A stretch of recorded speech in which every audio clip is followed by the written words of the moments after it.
Hi, I'm Vincent Andrisani, and this is episode 6 of The Place of Sound.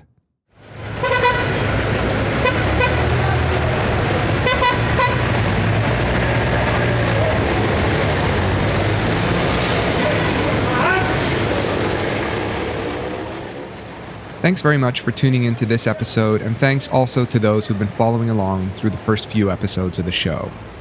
For those who are listening for the first time, The Place of Sound is a show that explores the theme of space, or the social geography, using sound and listening. We do so through a variety of audio media production formats, so you can expect to do a few different types of listening in a single show. Episodes consist of what we refer to as audio portraits, or oral history-style interviews that explore the topic of home. Soundscape compositions, which use everyday sounds to explore a particular place, and that communicate the personal significance of that place according to the composer. And we typically end the episode with a short podcast, which usually comes in a variety of audio formats, usually a host-led exploration of a given topic. And recently, that topic has been the idea of isolation, which we know all too well as a result of our lockdown experiences. These are the types of projects you can expect to hear on The Place of Sound, and all of them are produced by students here at Carleton University. They're what gets produced in Comms 4501, Digital Media Production, a fourth-year workshop course in the Communication and Media Studies program.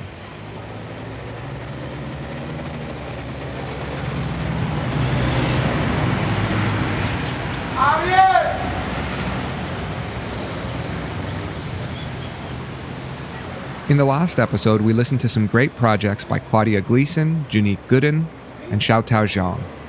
We have another round of great projects this time as well, but before we listen to them, we'll pause for a quick announcement by Taya Gogan and Savannah Platt. Taya and Savannah are members of the Communication Undergraduate Student Society in Carleton's Bachelor of Communication program. Taya is the president and Savannah is the vice president, and both are fourth-year students in the program. They're going to take a minute to say a few words about the Student Society, what it is, what it does, and if you're a communication student, how you might participate. Hi, my name is Taya. And I'm Savannah, and we're from the Carleton Communications Undergraduate Student Society, also known as CUS. So you're probably wondering what CUS is. It is a student society ran by students for students interested in the communications field. CUS hosts events, a mentorship program, and opportunities to network. Some of the events that we host are the Comms Annual Gala, Pints with Profs, mingling events, and professional development workshops. This year, CUS held the first annual Black Communicators Conference, focused on highlighting the voices and experiences of Black individuals working in the communications field. CUS also has a mentorship program, which pairs first and second year students with third and fourth year students. I was a part of the mentorship program myself during my first and second year as a mentee, and it was really helpful during my first couple of years of my university transition. My mentor helped navigate me through school life, course recommendations, and was a friend to add to my network. I was also a mentor during my third and fourth year and gained valuable leadership skills to add to my resume. CUS has been a huge part of Savannah and I's undergraduate degree, allowing us to grow as students and as working professionals. CUS is a great way to get involved, meet new people, and gain soft skills to add to your resume. If this is something that interests you, be sure to follow us on our social media at Carleton CUS and stay up to date with our new and exciting events coming to you in the new school year. As Taya and Savannah mentioned, if you're a communication and media studies student, it'd be worth staying up to date with what CUS has planned. They do some excellent programming through the school year, and it's a great way to get involved with your peers in a meaningful way.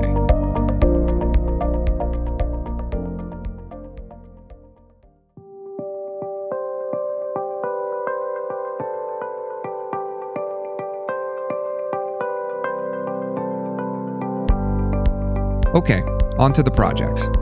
In this episode, we'll listen to an audio portrait, a soundscape composition, and a podcast. 3 projects in total.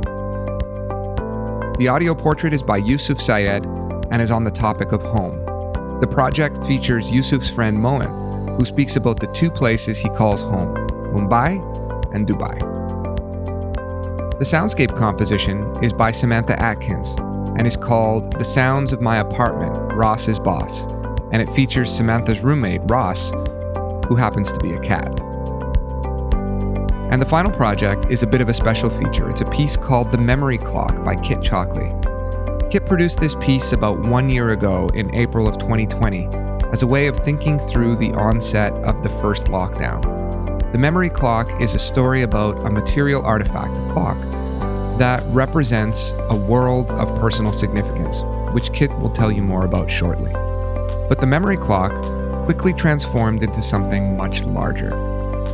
It became the first entry in a project Kit calls the Isolation Museum, which is a digital repository, a website, for people to share stories during this time of separation.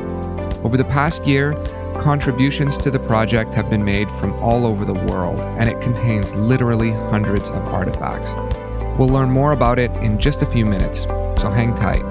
In the meantime, I'll let Yusuf introduce his piece, which is titled Home is Where the Heart is.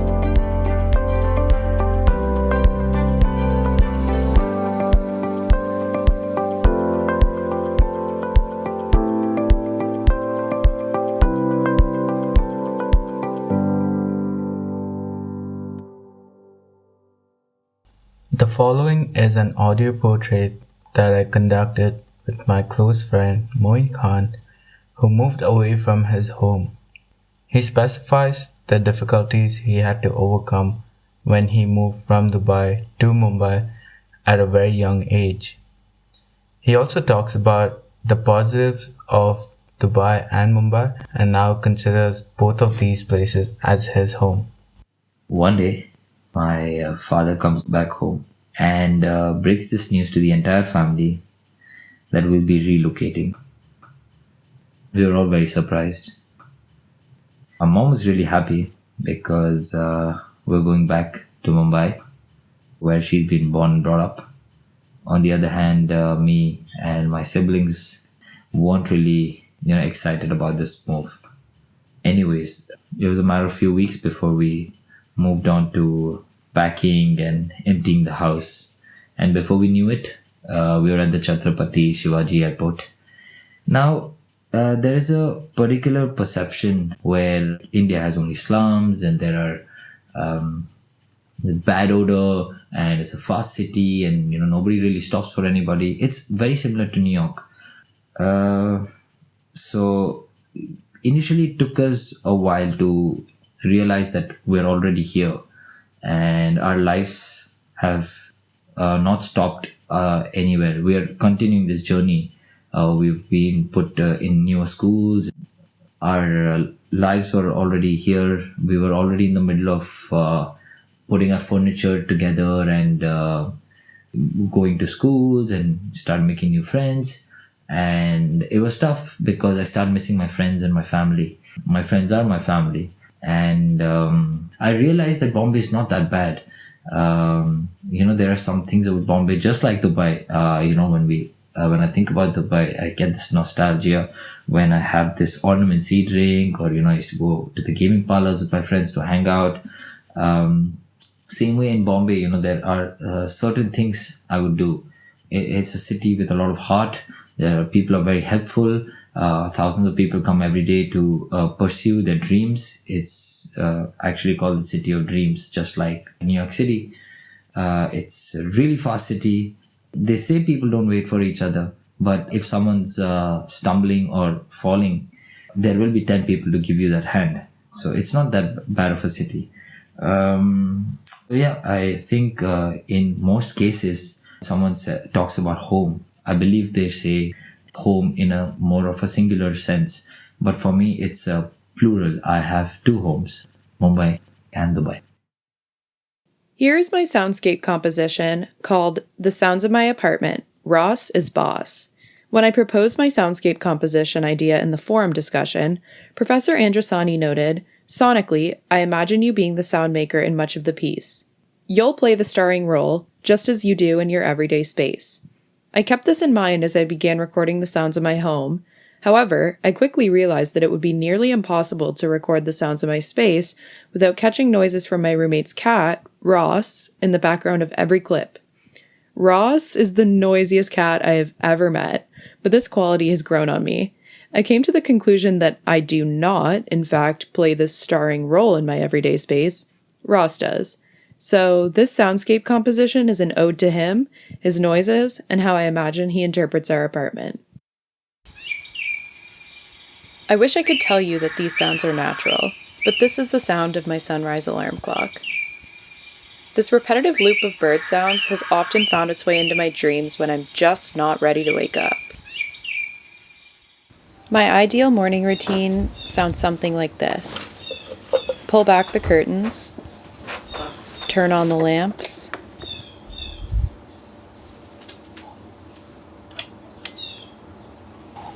candle,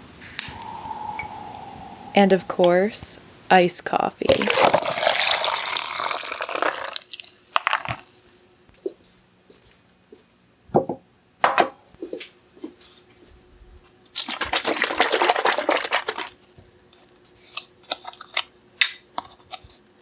I usually try to be pretty quiet in the morning so that I don't wake up my roommate, but I can't pretend like I'm the dominant sound maker in this apartment.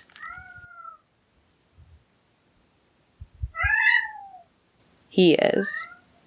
Meet Ross, my roommate's cat.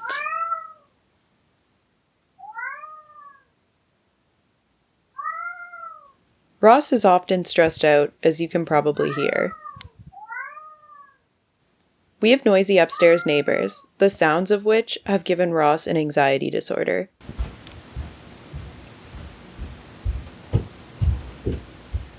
To me, my morning shower sounds like this.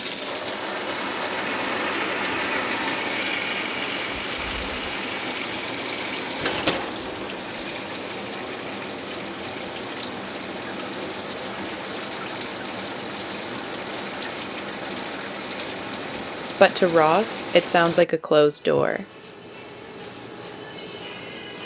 Ross doesn't like closed doors.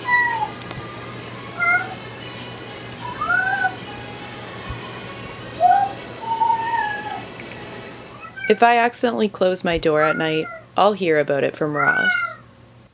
Even if I'm in class. And the sounds of me getting ready to go to the groceteria with my roommate have become cues to Ross that he is about to be alone.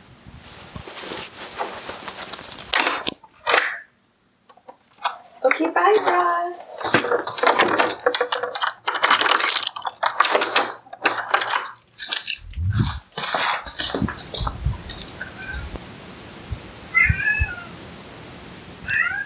Ross rarely allows for a quiet moment at our apartment. But it's not all bad. He loves to snuggle and purr.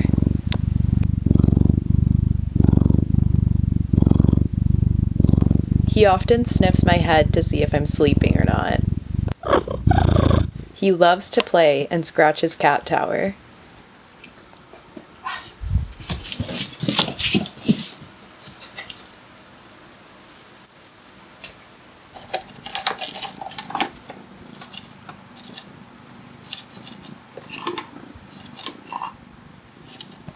My apartment would be way too quiet without sweet Ross and all his noise. The final piece in this episode is the memory clock, developed almost exactly 1 year ago by Kit Chalkley. But before we listen to it, we'll listen to a reflection that Kit developed more recently. It's a sort of look back at the making of the memory clock and its evolution into their larger project, the Isolation Museum. Over the next few minutes, Kit talks about how the project came about, what it meant at the time, and how it's evolved since then. I couldn't be happier that Kit took the time to share these thoughts with us and these insights into the many ways that one can listen and find meaning in environmental sound. So thank you, Kit. And I hope you, the listeners, enjoy the project. I took Dr. Adrasani's digital media production class in the winter semester of 2020. And just as the semester was coming to an end, Ottawa went into lockdown, and we were left to complete the course from home.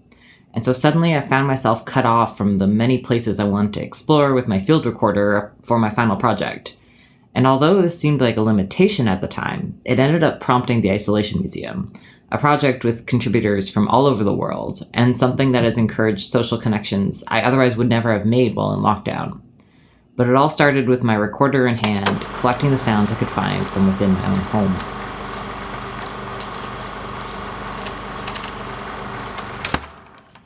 And I thought I knew all of the intimate sounds of my apartment, despite not being home very often before lockdown. There's a drippy bathtub faucet, the hum of the refrigerator, the traffic noises that found their way in even when the windows were closed, my neighbor's television blaring through our shared wall.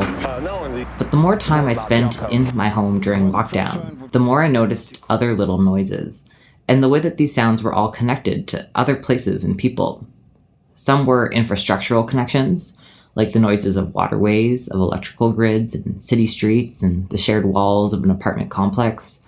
But in other cases, these sounds also represented sentimental connections. And it's the latter that I found particularly interesting, and it's what led me to focus my final project on the sounds of the clock hanging in my front hall. My sister made this clock from a basketball hoop that used to hang outside her childhood home, and it holds a lot of sentimental value for me. So I decided to call her, she lives in Australia, and ask her about the memories that she had attached to the clock, as well as her process in making it. And the practice of doing so led to a brilliant conversation and a profound feeling of connection with my sister that I was already missing during my short time in lockdown thus far. So although she was halfway around the world and we knew we wouldn't be able to see each other anytime soon, talking about the clock together had us reminiscing about where we came from and where we each are today. So in a way, the clock acted as a bridge between siblings, between the past and the present, and between Canada and Australia. And I thought it would be really good to share this experience with others and encourage them to try it themselves and also to share their reflections. So I built the Isolation Museum in an effort to build an archive of reflections from lockdown. Here, people could share the many objects, people, pets, and activities that was keeping them company while in isolation, and importantly, connect them to others. And it seemed like this prompting was something that people wanted. Much to my surprise, contributions to the museum began to roll in, and I had to approve each one individually. So reading through the submissions became a source of company for me. I met people from all over Canada and the world, community volunteers, hospital workers, Scrabble winners, struggling students, family pets, and a whole variety of incredible artists. Some people began emailing me about their day-to-day lives, just wanting someone to talk to while stuck at home. Some shared everyday joy, others stories of heartbreak. And although I named it the Isolation Museum, this project became my very connection to the world as we rode out the first wave of the pandemic here in Ottawa.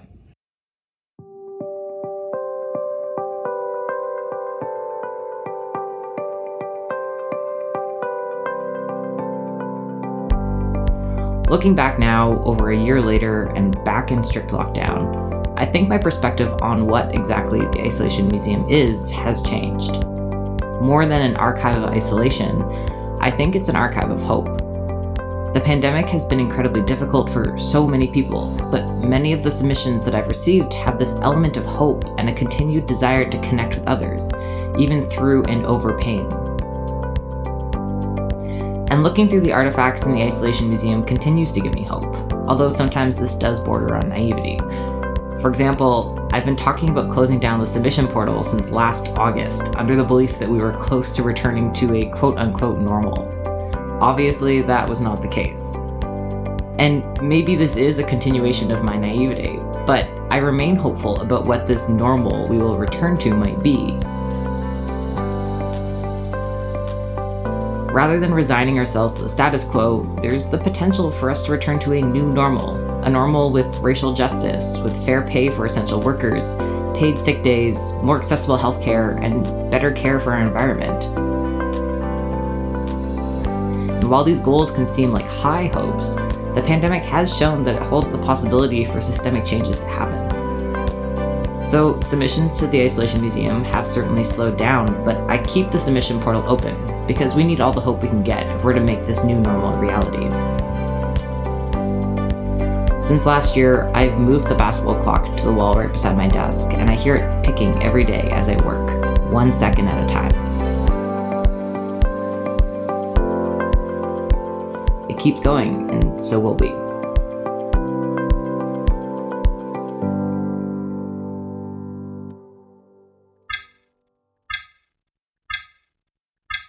This clock sits in my apartment's front entrance.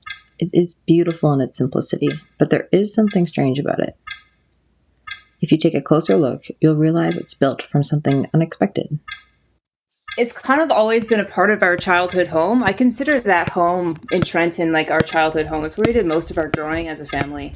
And I just remember so many afternoons and evenings playing basketball, playing 21 with Dad or with you or with Derek. And it was just a very fond memory I had as a kid doing that in the summertime. That's right. This clock is made from the basketball hoop that used to hang outside my childhood home. That voice you just heard was the artist and my sister, Rebecca. She's speaking to me from all the way in Australia, so please excuse the audio quality. So, when did you make this clock then? Where were you? So I came home to Canada for a good while, for 4 months this past year. So for about 2 weeks, I spent time at Dad's place just helping him reorganize a lot of his things. It was getting a little messy at his house. So I volunteered to help him out with that. And one thing that I found in the garage was this basketball hoop. And he said that they took it down, but they didn't want to throw it out because it had so much meaning behind it. So I looked at it, and there's actually little metal points on the bottom of the basketball hoop where you connect the little clips for the net. And there are 12 points on it, coincidentally enough. So we thought, well, why don't we make it into a clock? So I painted the 12 little points there to symbolize the hours. And I found some cedar lying around from another job that I had done for my uncle. And I finished it up and I put it all together, and I think it went quite well.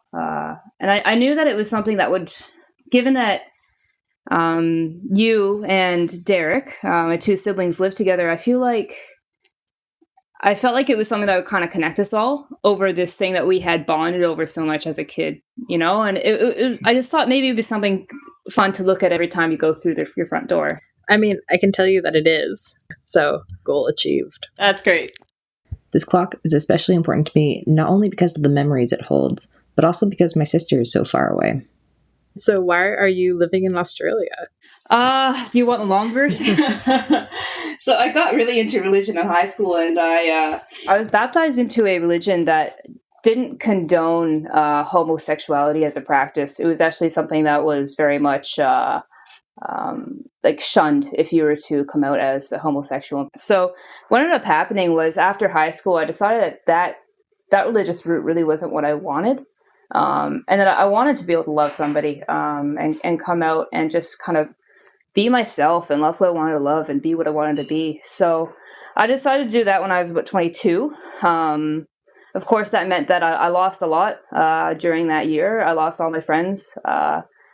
Coincidentally enough, I also lost my job because the place that I was working for wasn't doing too well. So I was a welder there for 3 years, but I lost that. And I was at this point in my life where I was just suddenly living at my parents' house, and I had no clue what I wanted to do, where I wanted to go. If I wanted to find a welding job elsewhere, I was starting to kind of fall out of love with that too. So ultimately, I feel like I had nothing to lose. It's funny, Mom actually suggested, she said, you've always wanted to go to Australia. Why don't you just, give it a go, do like a little working holiday there. So sometimes I wonder if she regrets saying that, because now 2.5 years later, I'm still here in Australia, and I live here now. I love this place a lot. I love the sun, I love the weather, and and I love my woman. She just walked by in the doorway. As much as my heart will always be a part of me in Canada, there's also just Australia has a part of me too, To me, this clock is somewhat bittersweet. It's both a symbol of my sister's newfound happiness and also a reminder of those fond family memories. But it also seems like every second that ticks by pushes us further and further away from our memories and from each other. It's hard to forget that it takes 2 entire revolutions of that clock, 24 hours, for us to come close enough to hug. I never realized how important it is to have actual physical, printed out photos until I came here. Yeah, it's interesting, having you so far away. I know we have all these, digital technologies, and like I can talk to you right now and it sounds like you're almost next to me. Like there's a little bit of lag or whatever, but like there's something about having like a material item there that is like was made for me by this person who is very far away right now. I think so too. The more I'm at home, I feel like I've definitely felt lots of different types of homesickness, and it's just one of those things that grounds me is just the knowing that there are these little things around the house that do remind me of you guys. And as much as you guys are on the other side of the world, you really aren't that far away. You know, I know that you guys are always a call away, always just a flight away. Yeah. This basketball hoop, like I was originally thinking of it as like bridging time, but I guess it also bridges distance too. Absolutely. It can bridge what you want it to bridge. As each second goes past, even though we are technically getting further and further away from the origin of those memories, it's things like those basketball hoop or pictures that we see or things that we have around the house that remind us of those memories. Those are the things that actually bring us closer to the memories. We don't have to worry about time tearing us apart from them. It's those little things that'll continue to bridge that gap.